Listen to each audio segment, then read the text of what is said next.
Muchas gracias. Muchas gracias por su invitación. Pido disculpas por no poder hacer mi presentación en espagnol. Alors, je voudrais donc en français exprimer ma gratitude et mon plaisir d'être ici pour ce congrès qui a pour vocation d'explorer le champ historiographique en Europe et de voir la différence entre ces différents pays et en même temps les circulations à l'échelle européenne et régionale. Je souhaiterais commencer par les origines de mon intérêt pour les questions de généalogie, car comme l'a souligné Laurent, il y a bien des séparations dans le champ universitaire entre les historiens de la société et l'ensemble de discours et de symboles associés à l'héraldique et à la généalogie. Pour ma part, c'était une forme d'accident, puisque j'ai fait ma thèse sur les diplomates anglais pendant la période de la Restauration, donc la période compliquée des années 1660, 1685, donc la Glorieuse Révolution. Et en travaillant sur ces diplomates anglais, j'ai remarqué que la plupart de leurs papiers, leurs correspondances, étaient restés dans les archives familiales, qu'il y avait un refus systématique des familles de communiquer leurs papiers à l'administration. Et cela s'explique par le fait que c'est une période qui a été condamnée rétrospectivement au XVIIIe siècle par la dynastie qui a remplacé les Stuarts, les Hanovres, et qui ont notamment condamné la politique très francophile des Stuarts. Donc tous les diplomates associés à cette diplomatie ont souhaité taire leur engagement et on a vu comme ça une sorte de loi du silence sur l'ensemble de ces papiers. Et donc cet aspect mémoriel m'a beaucoup intéressé et j'ai notamment travaillé sur un diplomate qui s'appelle Sir William Trumbull, qui est l'ambassadeur à Paris pour Jacques II pendant la révocation de l'édit de Nantes, donc de 1685 à 1686. Et il est intéressant de voir que ces papiers ont été transmis à la British Library uniquement en 1989. Il a donc fallu attendre une très longue période pour que la famille accepte la communication de l'ambassade.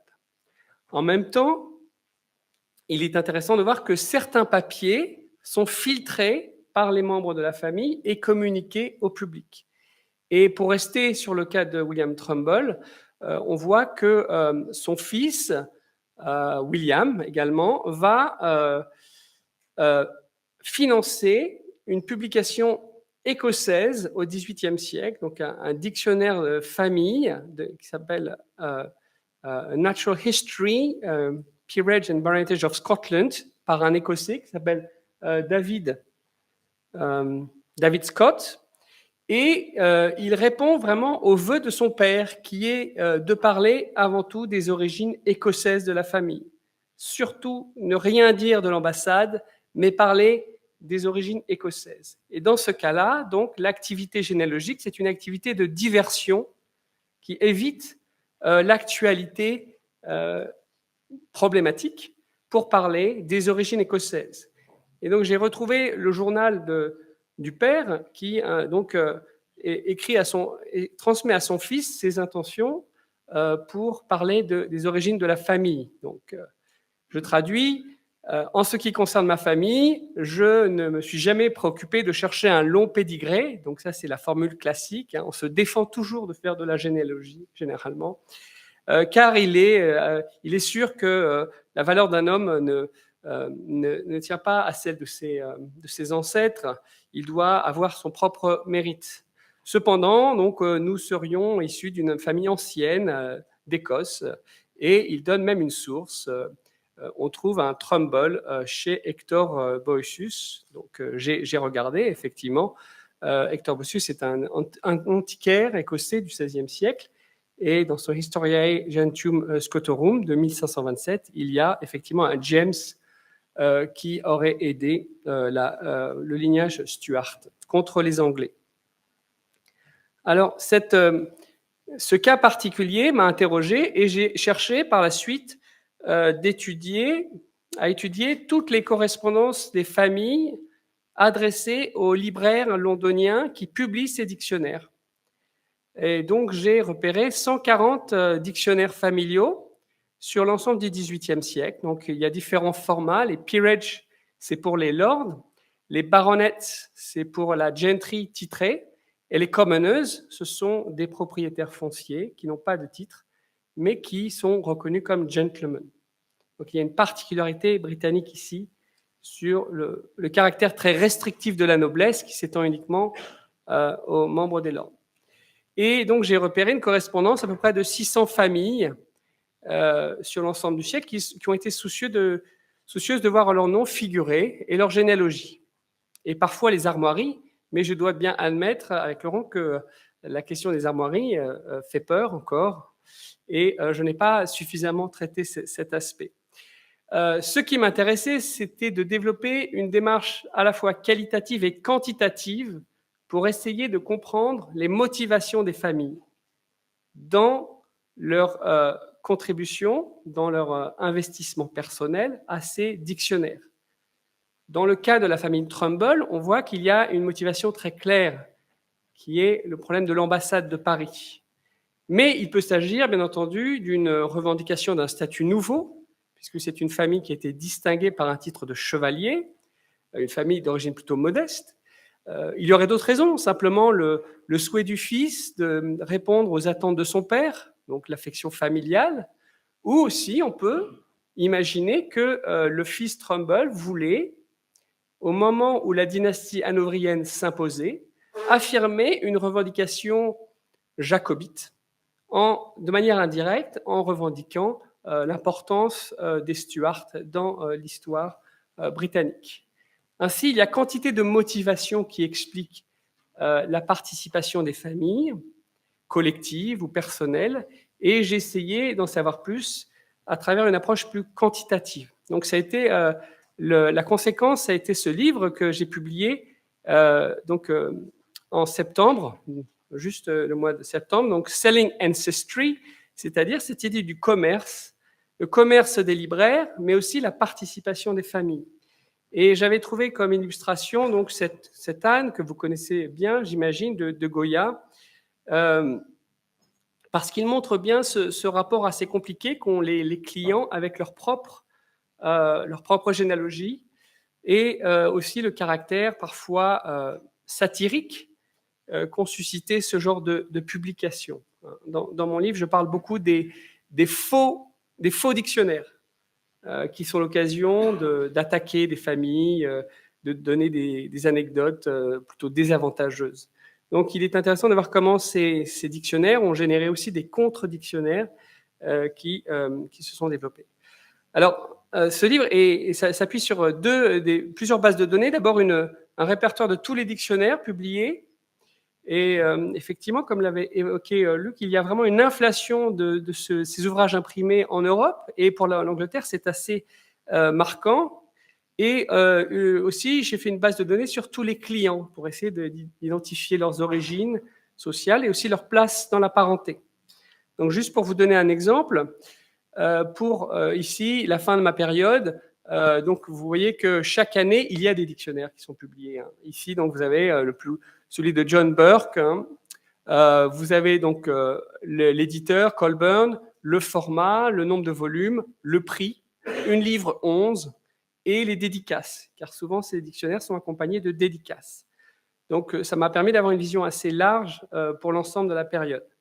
Pour les clients, j'ai fait de la même manière, j'ai localisé chaque client, chaque membre de la famille, donc Robert Adams, qui est né en 1735, il est le 5e baronet, le baronet est écrit en 1660, il est le cadet par rapport au 4e baronet, et ses dates de naissance, son âge, sa résidence, et éventuellement les professions. Donc ça m'a permis de faire une sorte de portrait général de toutes les familles, à la fois de la noblesse, mais aussi de la middle sort, donc la classe moyenne, entre guillemets, qui sont associées à ces publications.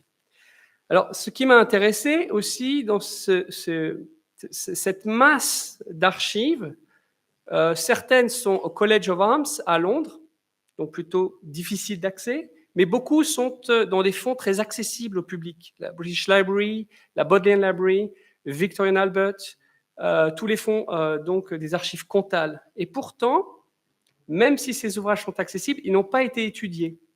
Donc on peut se poser la question de cette absence de curiosité pendant longtemps dans les îles britanniques sur ces archives. On pourra tout à l'heure parler lors des débats de ce problème. Pourquoi l'Angleterre, qui est si saturée de référents généalogiques, s'est refusée pendant très longtemps à aborder la question. Seuls quelques praticiens comme Anthony Wagner ont proposé des synthèses dans les années 70. Cependant, je me suis beaucoup inspiré on pourrait dire, un tournant généalogique, puisque les Anglais aiment bien les tournants, qui est assez récent. Et je voudrais évoquer avec vous quelques références pour voir ici la tournure de l'historiographie actuelle sur ces questions. Donc ça sera l'objet essentiellement de cette présentation, de voir quelles sont les grandes lignes de force qui caractérisent l'historiographie britannique sur les généalogies. Alors, on peut dire que la figure première, la pionnière, pardon, c'était Roe Sweet, qui a travaillé sur l'histoire urbaine. Et vous voyez qu'elle n'utilise pas le terme de généalogie. Il s'agit de travailler sur les savoirs antiquaires de la ville et d'évoquer plus une conception nobiliaire des connaissances. Ensuite, il y a eu le remarquable synthèse de Daniel Wolfe, Social Circulation of the Past, qui lui aussi évite toute référence à la généalogie. Pourtant, un grand nombre de ces chapitres sont consacrés à la généalogie, mais il n'en parle pas dans le titre. Et on remarquera d'emblée que c'est Oxford, les éditeurs d'Oxford, qui ont valorisé ce nouveau champ de recherche. Ça, c'est une particularité. À ma connaissance, je ne connais pas d'ouvrage aux éditions de Cambridge consacré à la généalogie. Donc il y a quand même aussi des contours à ce champ. Il y a l'initiative remarquable d'Adrian Ailes donc sur les héros, qui montre bien ce rapprochement européen qui se dessine donc pour l'Angleterre, les héros d'armes. Je reviendrai sur lui tout à l'heure.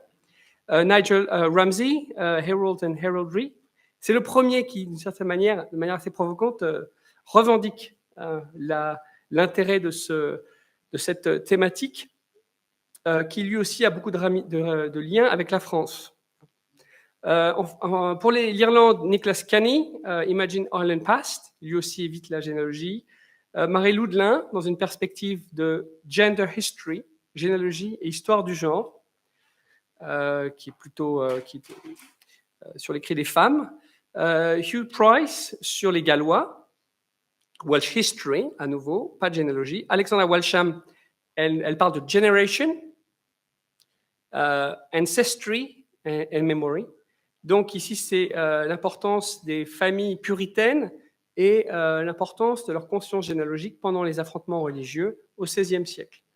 Et enfin, un ouvrage qui va bientôt paraître d'une américaine, Karen Wolfe, Généalogie, donc c'est assumé, and the Power of Connection, qui montre bien le rôle des colons et la manière dont ils s'insèrent dans les généalogies de la métropole. Donc, ce sont essentiellement ces ouvrages que je vais rapidement considérer. Et au-delà des différences, il faut noter que tous ces historiens sont des historiens soit des religions, du social, et aucun n'a une formation, une compétence généalogique initiale. Donc, c'est vraiment un parcours d'une vie. Il y a des points communs entre ces historiens. D'abord, le souci de se départir d'une vision exceptionnaliste, on pourrait dire, exceptionnelle, de l'aristocratie britannique. L'idée qui était très longtemps soutenue, selon laquelle les élites britanniques étaient différentes de celles de la noblesse européenne, par leur ouverture sociale, par l'importance d'une sorte de méritocratie, et qui leur aurait permis d'éviter notamment la Révolution. Donc, cette idée très forte est totalement balayée dans la plupart des études. et ils insistent plutôt sur une convergence avec les travaux des historiens européens, continentaux. Deuxième caractéristique, qui est une meilleure connaissance de la pluralité des acteurs du jeu des pratiques généalogiques. Le monarque, certes, les familles, les hommes, les femmes, les élites, artisans, clergés, les professionnels, donc entre guillemets, les héros d'armes, libraires, journalistes. Donc une réflexion sur la diversité des personnes qui sont investies dans cette activité. Une troisième caractéristique, troisième point commun, c'est une réflexion sur les usages très divers, valorisation dynastique, valorisation locale, identité locale et confessionnelle, notamment l'importance de la religion. Je pense que c'était un des grands moteurs en fait, de ce renouveau pour le XVIe siècle et le XVIIe siècle. Et aussi la question de l'entretien de bonnes ou mauvaises relations au sein de la famille, car les échanges généalogiques sont très denses au sein des familles, soit pour des problèmes successoraux, soit pour simplement exprimer des relations d'affection. Et donc on a différents éléments.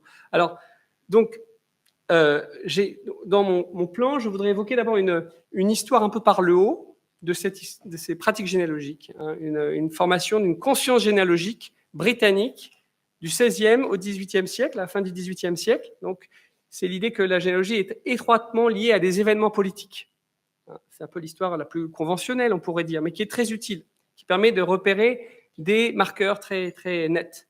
Deuxièmement, j'évoquerai des particularismes britanniques, des cultures, des sphères autonomes de pratiques généalogiques dans la ville, dans les confins britanniques et au sein de la famille.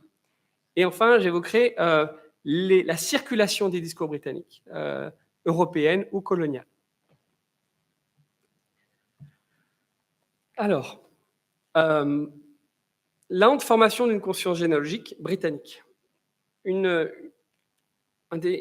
des auteurs très, très pertinents sur la période, Richard Cust, qui est spécialiste de la noblesse anglaise, distingue deux séquences. Il parle le grand âge de la célébration matérielle des lignages. Certains parlaient de pedigree craze, une fièvre de pédigré pour le XVIe siècle. Et puis après, il considère qu'il y a une sorte d'effondrement de cette culture. Et puis il y a une réactivation à la fin du XVIIIe siècle. Donc il dit une relance gothique qui repose sur des préoccupations très différentes, qui n'ont plus rien à voir en fait avec les questions du XVIe siècle. Et je trouve que c'est assez juste, on le voit assez nettement dans la chronologie. Alors premièrement, c'est peut-être l'aspect le plus connu dans l'historiographie britannique, c'est cette période d'activité généalogique intense à l'échelle des comtés, donc des années 1550 à 1640.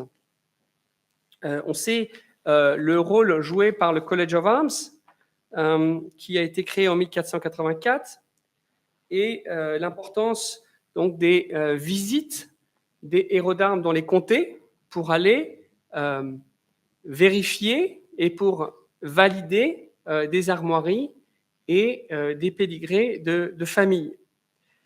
C'est Adrian Ailes qui a le plus travaillé sur ce parcours et il a montré comment il y avait, comme dans le cas des Pays-Bas espagnols, une négociation entre le héros d'armes et les familles.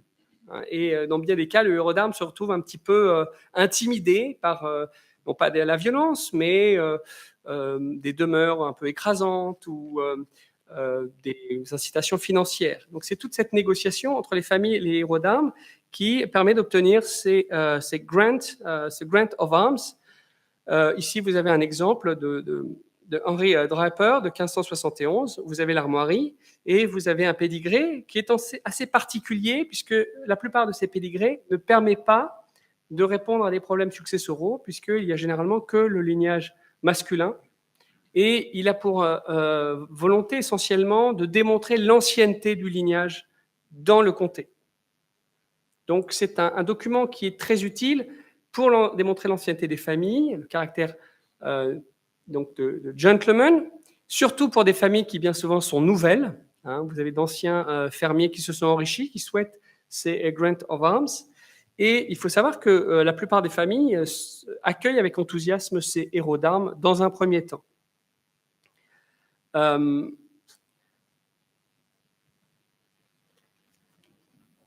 Cet enthousiasme commence à perdre de sa vigueur à partir donc des crises dynastiques du XVIIe siècle. D'abord, il faut évoquer l'échec du projet de Jacques Ier, Stuart, de créer un royaume unifié entre l'Angleterre et l'Écosse.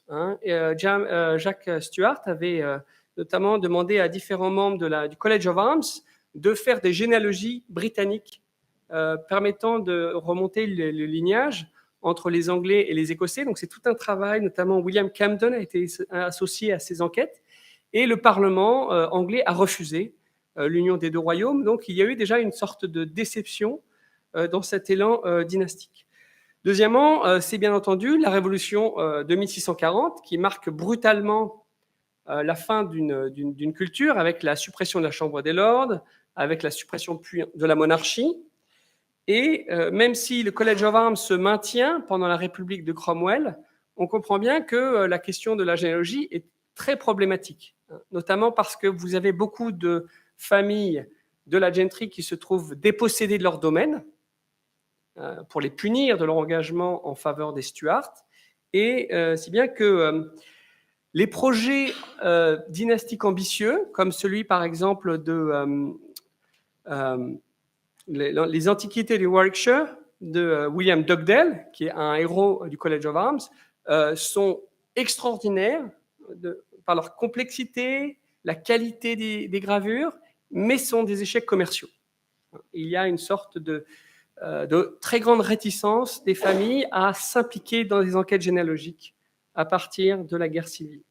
Alors ici, je vous avais montré un de ces exemples de William Dugdale qui montre un travail très remarquable à l'échelle d'un comté, le Warwickshire, et ensuite, il a développé un premier dictionnaire anglais, le Baronage, où il va donc faire un résumé de ses enquêtes et à partir des archives du College of Arms. Ces deux initiatives ne rencontrent pas leur public. Donc ça montre qu'il y a une sorte de crise, effectivement, de cette pratique. Alors on pourrait commenter plus précisément ces illustrations, de voir comment l'arbre généalogique correspond à des belles gravures de monuments funéraires, la représentation des enfants morts, la représentation de l'héraldique, on pourra en parler tout à l'heure peut-être. Mais en tout cas, ce qui est intéressant, c'est de voir le contraste entre un objet très abouti et l'absence d'écho sur le marché du livre. De la même manière, après la Glorieuse Révolution, alors c'est 1689, excusez-moi, c'est pas 1789, et l'exil de Jacques Stuart, qui est remplacé par son gendre, j'imagine que vous connaissez dans le détail, William et sa fille, Mary. Les visites du Collège of Arms sont supprimées. Alors, on a beaucoup discuté sur les origines de cette suppression. Initialement, on a pensé que les familles ne souhaitaient plus accueillir les héros d'armes chez elles. Il y avait une sorte de déclin. C'est notamment l'interprétation de Mervyn James qui estime qu'il y a l'idée que la vertu et la noblesse se détachent progressivement de l'ancrage dans les pédigrés.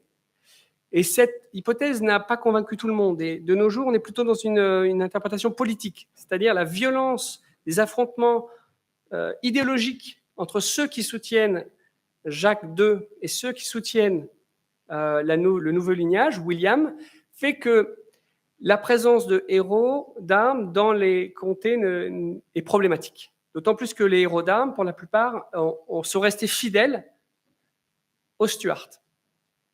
Donc, pour la plupart des familles, notamment des Whigs, il est inacceptable de se voir vérifier ces armoiries et ces pédigrés par des jacobites. Donc, c'est vraiment cette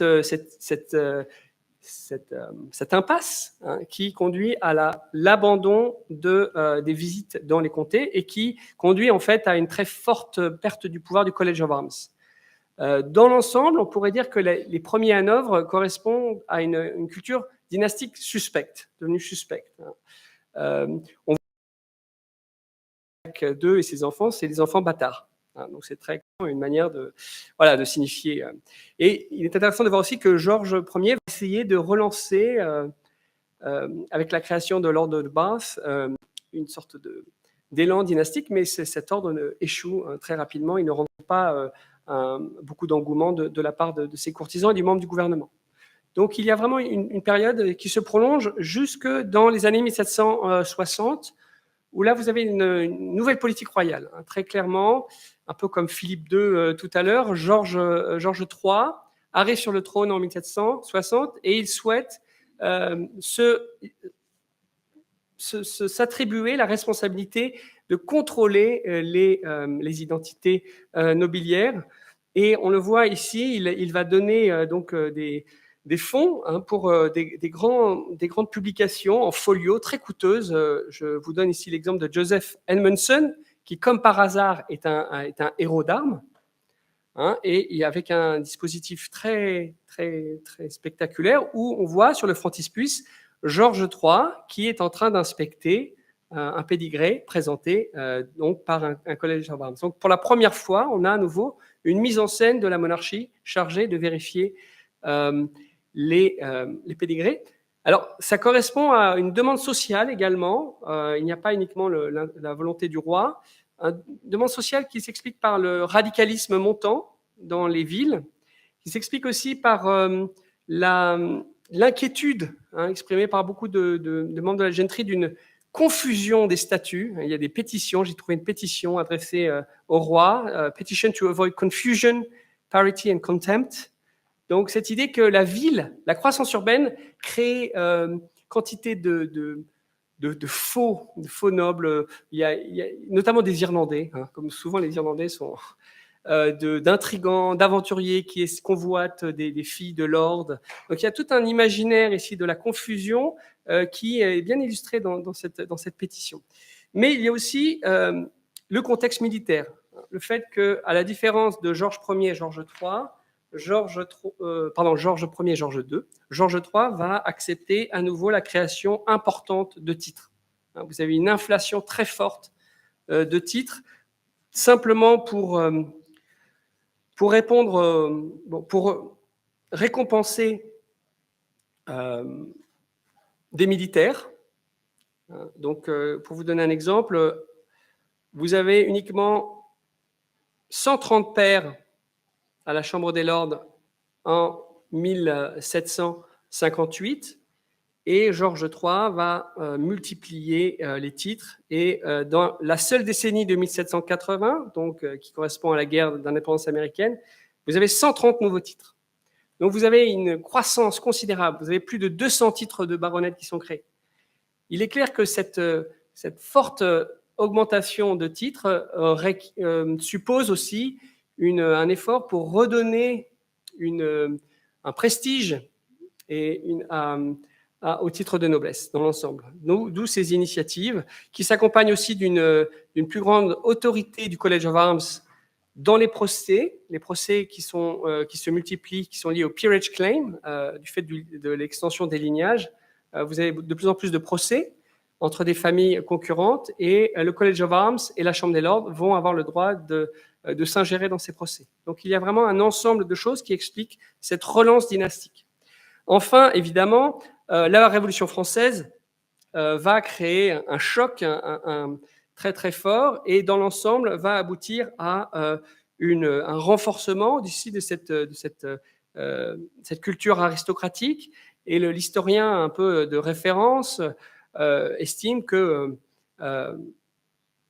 David Cannadine, que la noblesse anglaise et britannique va être redéfinie sur des bases nouvelles, sur les notions de mérite, sur l'ouverture aux industriels, aux commerciaux, comme un défi posé par la Révolution française. Donc il le dit, hein, dans son ouvrage, une des plus grandes forces de l'aristocratie britannique, c'est cette capacité de se présenter comme vénérable, tout en étant capable d'évoluer et de se développer. Sous-entendu, la noblesse française n'a pas été capable de le faire. Donc c'est vraiment à l'origine de la Révolution française qu'il y a cette culture de l'exceptionnalisme britannique. Et on a aussi des grands dictionnaires qui sont publiés. Donc il y a celui notamment de William Playfair, qui est un Écossais, The British Family Antiquity en 1809, qui est analysé par un historien des classes moyennes, Dror Warman, qui dit qu'il s'agit ici d'une quête pour une nouvelle image de l'aristocratie contre à la fois la France, mais aussi contre la classe moyenne qui se développe dans les îles britanniques. Et il est vrai que le Family British Antiquity est volontairement très cher, 20 livres, jusqu'à 80 livres dans la version de luxe. Vous voyez qu'il est consacré au rang, aux honneurs et au mérite personnel. Donc on voit ici cette idée d'une inflexion. Alors, on voit dans cette présentation qu'il y a vraiment des séquences généalogiques qui sont déterminées par les événements politiques. Et l'une des tendances actuelles, c'est de se défier de cette instrumentalisation, peut-être, des pratiques généalogiques. Et ce qu'on voit de nos jours, c'est l'insistance plutôt sur des particularismes, sur des continuités sur l'ensemble de la période. Et je prendrai quelques exemples rapidement. Alors, tout d'abord, les résistances des périphéries britanniques. On le sait, les Écossais, les Gallois, les Irlandais ont été très longtemps méprisés pour leurs pratiques généalogiques. Un exemple plus évident, c'est William Johnson, qui fait un voyage dans les îles Hébrides et qui se moque des poètes généalogistes. La récitation d'ancêtres, prétendument très efficace, se faisait autrefois lorsque l'héritier de la famille atteignait l'âge adulte. Cette pratique n'a jamais subsisté dans le temps de la mémoire et on n'a jamais accordé beaucoup de crédit à ces réciteurs qui pouvaient imposer des pédigrés fictifs, soit pour plaire à leur maître, soit pour dissimuler les lacunes de leur propre mémoire. Donc ici, on a typiquement un jugement très péjoratif vis-à-vis des périphéries britanniques, des bardes. Pendant longtemps, les historiens ont pris ces propos de manière assez sérieuse. Et on a maintenant beaucoup d'historiens gallois, écossais qui travaillent au contraire sur le sérieux et la résistance de ces pratiques alternatives. Je pense notamment à Ben Guy, qui est spécialiste des généalogies galloises et qui a beaucoup travaillé notamment sur Gutenhoven. Il est très intéressant que pour la première fois, ce spécialiste a un poste à l'université de Cambridge, ce qui montre qu'il y a une reconnaissance universitaire sur tous les travaux consacrés aux généalogies galloises. Et donc, il fait des typologies entre poètes généalogistes, gentlemen généalogistes et ce qu'il appelle des antiquaires généalogistes. Il y a tout un travail très abouti de retranscription des poèmes et un commentaire très intéressant de sa part, je cite dans son ouvrage L'écriture des généalogies au Pays de Galles. Il dit, pour ces gens-là, la généalogie, c'est pas seulement un sujet académique, c'est pas non plus la vanité d'une personne, mais c'est l'incarnation d'une nation sans État. Donc c'est vraiment ici, il assume clairement la manière dont les Gallois ont résisté à cette emprise britannique par une culture généalogique très très vibrante. Donc ça c'est intéressant. On pourrait parler aussi pour les Irlandais. Bon, j'ai pas le temps des travaux de Nicholas Canny qui parlent notamment des contes de Clanricarde qui sont très bien établis à Londres et qui financent différents travaux antiquaires au XVIIe, au XVIIIe siècle. On pourra revenir sur le cas irlandais. Deuxième aspect, l'importance de la ville. La ville a pendant longtemps été négligée dans son rôle essentiel pour la culture urbaine. Alors, d'abord, le rôle très important d'Irlandais, d'Écossais à Londres et dans les institutions londoniennes, qui explique l'importance du cadre civique et aussi la grande vitalité à Londres de publications les plus variées, qui sont toujours associées à la City et aux corporations urbaines. Donc c'est tout cet aspect de la culture urbaine qui a longtemps été négligé au profit du College of Arms. Et donc là, je prends quelques exemples. J'ai bien aimé l'initiative de Samuel Ken, qui fait une grammaire de l'héralderie, dont on pourra reparler, qui est entièrement consacrée aux gentilshommes, qui fait une liste d'armoiries. Mais toutes les personnes qui financent cet ouvrage auront leurs propres armoiries. Et donc, on voit en fait que la totalité des corporations de métiers londoniennes vont avoir leur armoirie. Donc ici, on a Mr. Smith, vendeur de vin à Cheapside, avec ses armoiries, Joseph Siebold, qui est collecteur des douanes. Et donc, on voit comment ces ouvrages londoniens juxtaposent à la fois des familles de noblesse et l'artisanat de la City. Donc, ça donne ici une bonne illustration de la vitalité des pratiques généalogiques en milieu londonien. Une autre initiative que j'ai trouvée assez spectaculaire, un peu plus tardive, c'est le cas de... alors, le titre, c'est William Kingdom. Donc, c'est aussi un artisan qui va réaliser un produit très, très original pour l'époque. C'est une feuille qui donne une vision panoptique de toute la noblesse anglaise. Et donc, il y a une invention remarquable. Là, vous voyez, là, pour les baronets, vous avez la même chose pour les peerages. Et il n'y a pas d'armoirie, mais il crée des nouvelles catégories. Donc, ce qui intéresse les Londoniens, dans ce cas-là, par exemple, pour Abdi, c'est de connaître la date de création de son titre, le nombre d'enfants, si les enfants sont mariés ou célibataires, et les circonstances dans lesquelles il a obtenu son titre. Donc, ça peut être la richesse, c'est accepté de manière ouverte. Et puis enfin, le siècle de l'origine du lignage, donc 14e siècle. Donc ici, on voit une très forte inventivité dans un cadre urbain, une noblesse qui n'a rien à voir avec les pratiques du College of Arms, et qui, du point de vue commercial, est plutôt rentable, puisqu'il dit dans la publicité que cette feuille peut être pliée, placée dans un écrin, et donc dans la poche, comme ça, on peut, en passant, identifier des personnes ou avoir quelques informations en une seconde sur la personne rencontrée. Donc ça, c'est vraiment une pratique liée à la socialité urbaine qui n'a pas été étudiée jusqu'à présent. Enfin, les pratiques au sein de la parenté, il y a quand même un immense domaine qui est en train d'être travaillé sur la manière dont la famille elle-même transmet des documents, discute de documents. Donc ça vient évidemment des travaux sur les égaux documents, mais ça montre aussi la notion de transmission. Donc il y a tous les travaux d'Alexandra Walsham sur les liens entre généalogie et culture puritaine.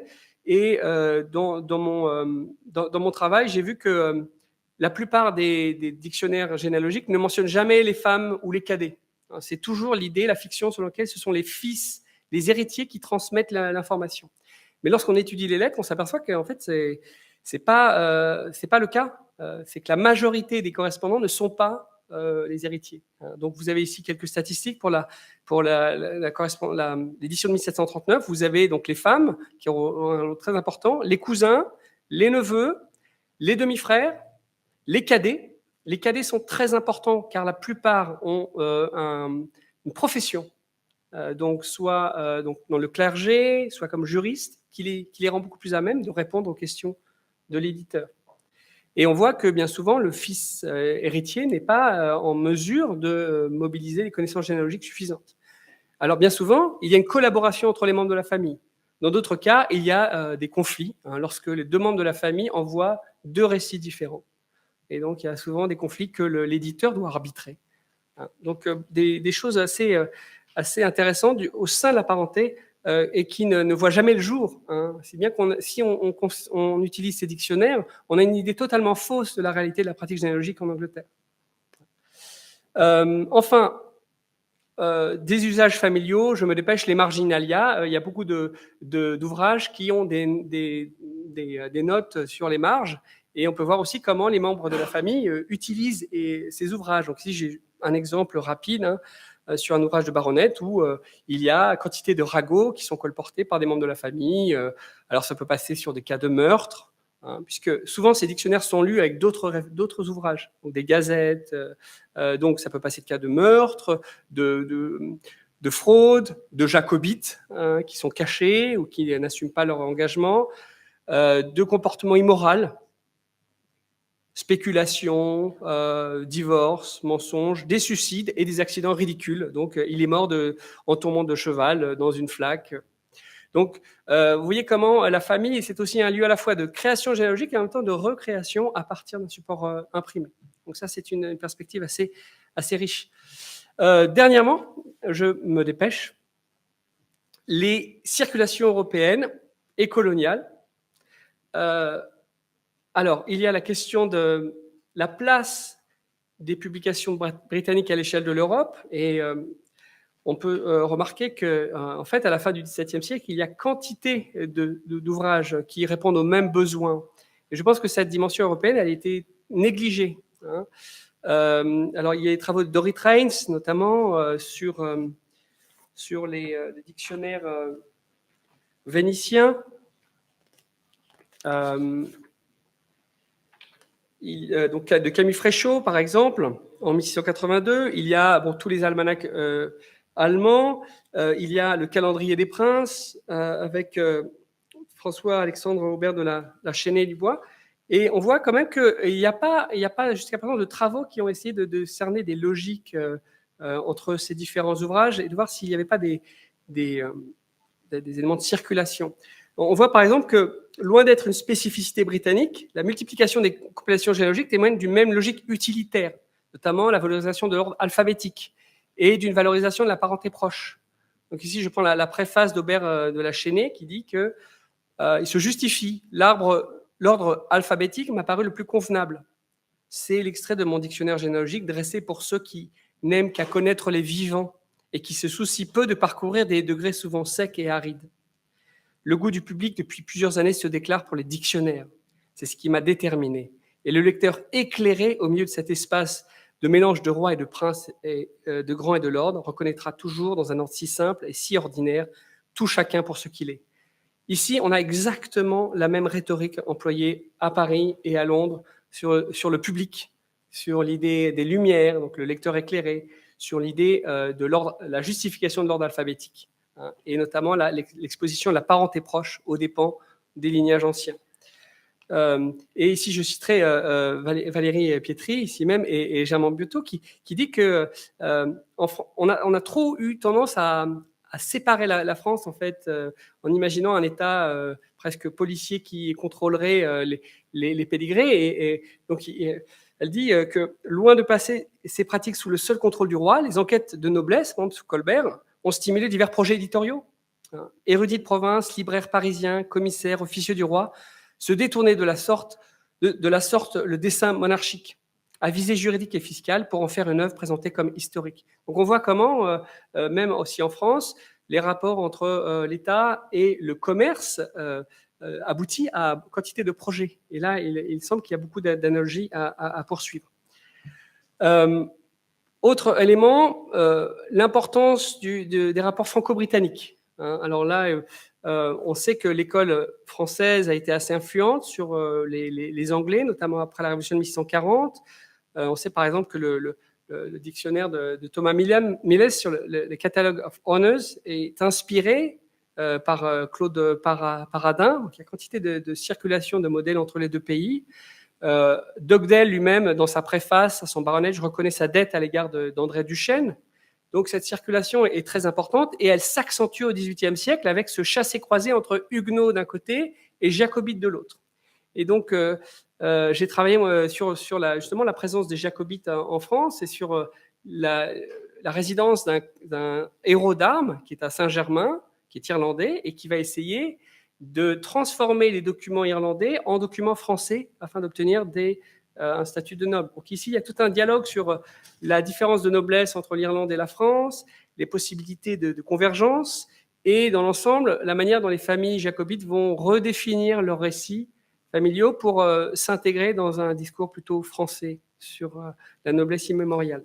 Enfin, il y a des effets de traduction intéressantes. J'ai trouvé un dictionnaire dans le Peerage of Ireland qui est traduit en français et qui est utilisé par des familles de jacobites. Et alors, j'ai trouvé le cas connu de la famille des Lally-Lowendal, où le fils, Gérard, essaye de réhabiliter son père, vous savez, qui a été exécuté pour l'échec du siège de Pondichéry. Et vous voyez comment il utilise les pages de la Péride irlandaise pour redonner à la famille ses lettres de noblesse, tous les aspects glorieux qui ne sont pas dans l'édition anglaise. Il va le mettre dans les marges pour montrer qu'il s'agit d'une famille remarquable, qui ne se sont pas des simples réfugiés jacobites. Donc on a ici, entre la France et l'Angleterre, en dépit des affrontements militaires au XVIIIe siècle, quantité de circulation qu'il faudrait mieux connaître. Enfin, je termine sur la question coloniale, qui est un domaine important hein, de travail, la manière dont les élites coloniales se définissent par rapport à la métropole. Il y a beaucoup de travaux de la part de Karen Wolf sur les Bibles de Jacques Ier, qui sont vendues dans le Connecticut, dans Virginie, dans la Nouvelle-Angleterre, et qui font l'objet de notes de la part de ces élites coloniales. Elles démontrent l'importance de la culture loyaliste, hein, notamment toutes les naissances de la famille royale sont évoquées. Le fait que les colons se sentent beaucoup plus proches de la monarchie, du roi, que du Parlement. Et donc, la culture généalogique est appuyée sur une culture de la proximité avec le roi, comme étant le premier gardien des colons. Elle montre aussi, évidemment, les enjeux de la mémoire des esclaves, comment les esclaves eux-mêmes ont été, dans certaines conditions, capables d'utiliser une mémoire généalogique pour défendre et pour obtenir des procès en manumission. Et donc, elle a notamment travaillé sur les papiers de la famille Washington, où vous avez à la fois la dimension de la gentry et en même temps la dimension des esclaves. Et on voit qu'en fait, on a totalement sous-estimé la force des liens qui unissaient colonies et modèles européens. Et si les révolutions à la fin du XVIIIe déprécient cette manie des origines, au profit d'une nouvelle forme de réputation républicaine, il faut souligner la force des échanges qui se poursuivent après la Révolution américaine avec la métropole. Ainsi, il y a des travaux sur des sociétés érudites hein, dans les villes du Nord, Boston, Salem, et des associations comme le New England Historical qui sont entièrement calquées sur les sociabilités érudites anglaises.